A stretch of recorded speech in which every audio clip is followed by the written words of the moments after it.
Australian Prime Minister Scott Morrison and his Liberal National Coalition Party, or LNP, won re-election in an outcome so surprising that Morrison proclaimed it a miracle. Some observers had expected the currently tense bilateral relations between Australia and China, its largest trading partner, to improve with a new Labor government. However, one prominent Chinese media voice predicted on Sunday that China-Australia ties will, quote, overall remain stable but face continuous frictions.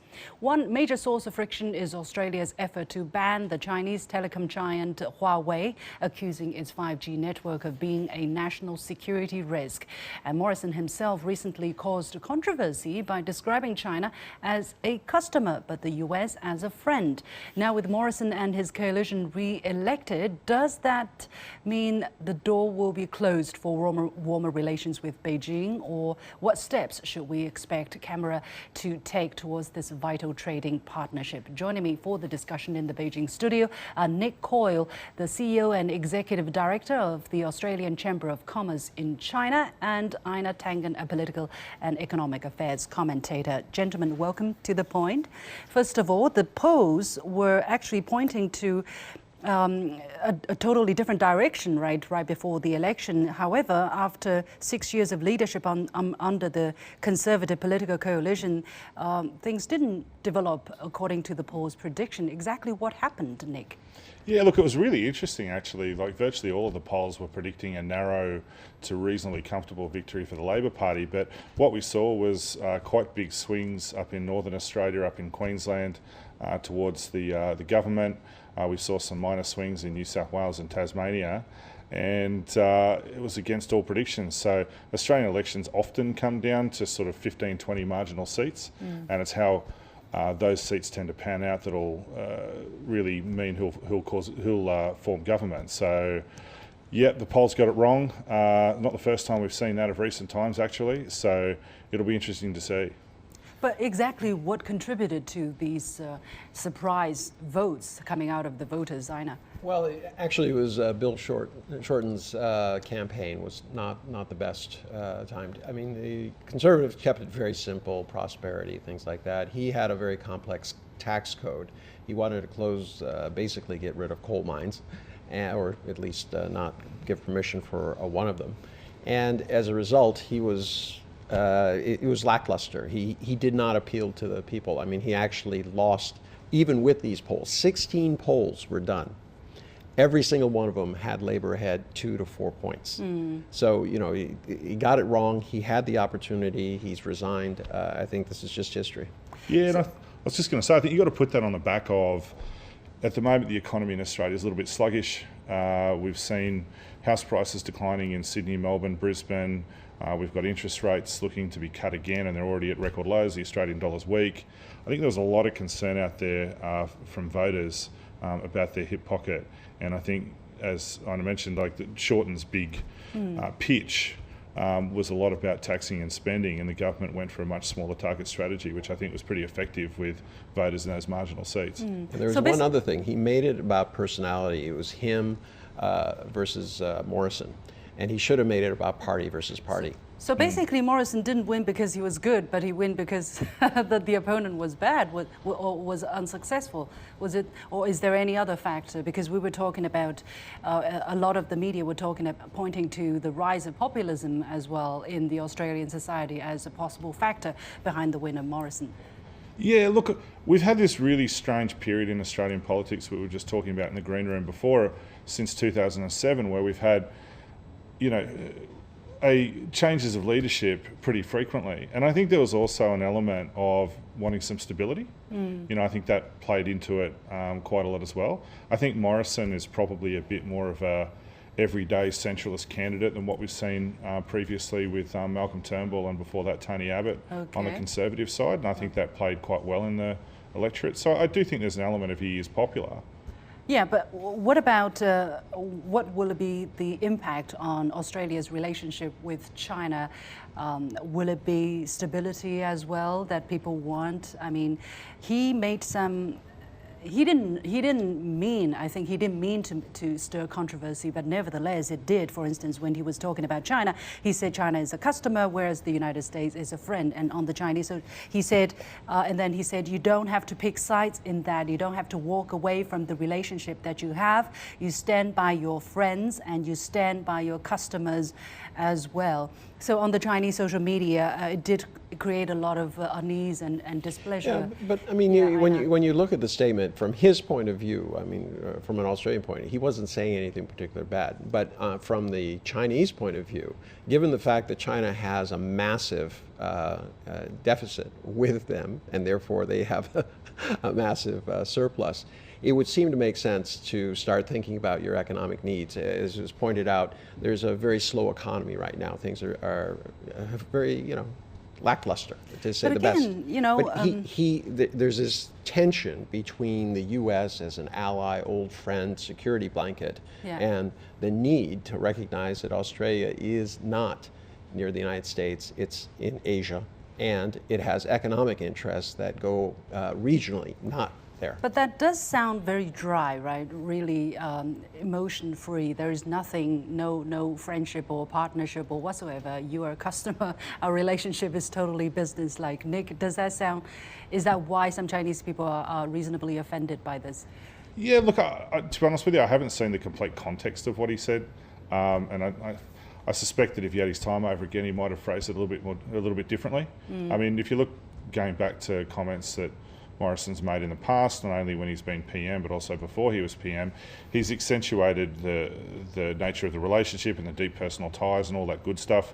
I mean, late last year, he put a lot of extra money. We used to have the Australia-China Council, which was focused on a lot of culture and education and those sorts of ties. And he's put around just over $40 million into a new body which will replace it, called the Australia-China Foundation. And that's, about trying to promote the ties between the two countries. So to degree, he's put his money where his mouth is. China welcomed a little bit of a change when Marise Payne, the new foreign minister, came in, and there was a new government formed under Morrison. And certainly from the conversations we've had, they've definitely pushed to us that they are wanting to reset the relationship. And because we've expressed time and again that in our surveys and talking to our members from a business perspective, it's the top risk for Australian business in China is the bilateral relationship. So we're really concerned. Look, I think the government shares that concern, and the opposition did as well. So basically the business community, the Australian business community here in China, are seeing this as a rather certain prospect for the bilateral relationship, you're saying? Well, I think it has to be. I mean, we know some of the issues where there's been some disagreements, if you like, and to a large degree those things were fairly bipartisan on the Australian side too. So whereas both, as I said, both Liberal, both Labor have clearly understood that we need to work on the relationship. They've both said that. And that's what we expect will happen. Yeah. I mean, but on your side, he's a diplomat. He's representing the business community. He can't say that. But from an outside perspective, okay, I can tell you that with the current circumstances, when we're talking about Google and Huawei and things like that, China will not be very happy if they're dealing with another country that's banning them. And I'm not asking you to respond. I'm just saying that this is a fact. China's and Morrison is unlikely to change his stance on the ban on Huawei. He's going to be in a difficult position because it was not a partisan issue. It was really on both sides. But you're facing the same thing in the U.S., not as so much in Europe, strangely enough. But there's this constant vilification of China in the international press, saying all of these bad things, and you can see an uptick in that over the last 2 years. It's been a very, very concerted effort, and unfortunately, it's bearing fruit. And everyone says, "Oh yeah, I hear that all the time. It must be true." And this is the problem with social media. So, how is China going to react to this new government now that? Understandably, there will be more pressure from the United States, right, for Australia to keep a harder stance. From their point of view, I mean, from Australia's point of view, there have been more delays in terms of shipping of coal, more inspections, things like that. There's a kind of unofficial freeze that is going there. I do not expect that to change. There'll have to be some sort of overtures where there can be some point at which both countries can agree and then say, try to figure out how they reset the relationship. But I think it's very difficult for him to kind of change course, and he's not that kind of guy. He's been fairly consistent all along. Okay. It's going to be very difficult for him to say, well, change. Yeah. What are some of the brighter side of the picture? For instance, starting next year, at the beginning of next year, there will be more free trade activity going on between China and Australia. Supposedly, all product between the two sides will be trading at zero tariff. How much is that going to further cement at least the customer relationship China enjoys? Not friends, just customers. Yeah, it's just business. You can be both. Yeah, okay. Yeah. Oh, look, the free trade agreement's been a boon for both countries, and so it's things like the Open Skies Agreement between Australia and China. So that's all been good. You know, mentioning on the Chinese side, the one comment I do want to make is that Wang Yi has come out. The Chinese Foreign Minister and State Councillor. Yeah, he's come out and said after he met with our Foreign Minister, who we assume will probably remain as Foreign Minister, Maurice Payne, at the Strategic Dialogue, I think it was in November from memory. But yeah, he's come out and said much more positive things about the relationship, and I'm paraphrasing here, but talking about wanting to get the relationship back to a point of mutual trust and mutual understanding. And so there's been some good signs from a period of difficulty. Yeah. So that was going back, and if that continues, and yes, CHAFTA, the Free Trade Agreement, is in effect and working exceptionally well. I think for both sides, really, it's, you know, both sides have gained a lot out of it, and that'll continue. There was this report on CNN which says Beijing is not celebrating now that Australia has a new government. What do you think gives people this kind of perception that Beijing should be unhappy with the new Australian government? I don't think it's necessarily unhappy. They saw, you know, obviously we've just been talking about resets, and it was, you know, if you look at the polls, everyone did, 16 of them, and they said there was going to be a change. And I think from Beijing's point of view, that was an opportunity to reset the relationship, and a very important one. And right now, China feels, I think rightly so, that the world is in a bit of a divide.